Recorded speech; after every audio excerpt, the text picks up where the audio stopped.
So a really big Saturday of racing coming up this weekend with Festival Trials Day at Cheltenham, and I'm going to look at 4 races at HQ, beginning with one that's not an ITV, the Timeform Novices Chase, because, well, it'd be rude not to. And there's a field of 8 due to head post for this race, and it's Azerty who tops Timeform's weight-adjusted ratings, having won at Ascot last time out. He's only been raised £2 for that, meaning that he's on a very attractive mark still. Richard Johnson booked. He looks to have every claims. But I'm going to take him on with one in the form of Kildesart, who looked a nice prospect in his own right when scoring in a graduation chase at Ascot last month, and he's sure to improve again and can take this.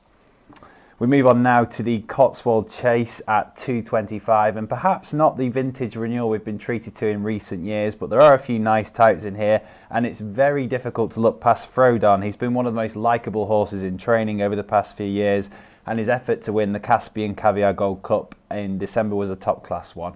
Distance today is a slight concern. He stepped up to 3 miles, but has run well at this distance in the past, fancying to be too classy for this field.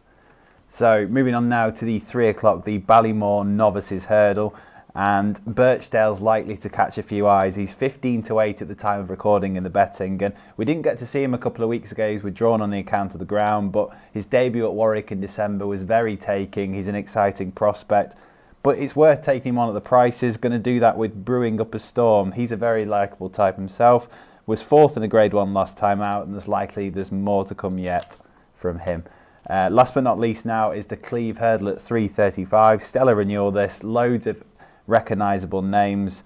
Agripart is perhaps going to be a little bit too quick for him this time around in his bid to follow up, and it might be worth going with Paisley Park, one of the most upperly mobile horses in training. Won the long walk last time in really good fashion and could well improve to defy a penalty this time around.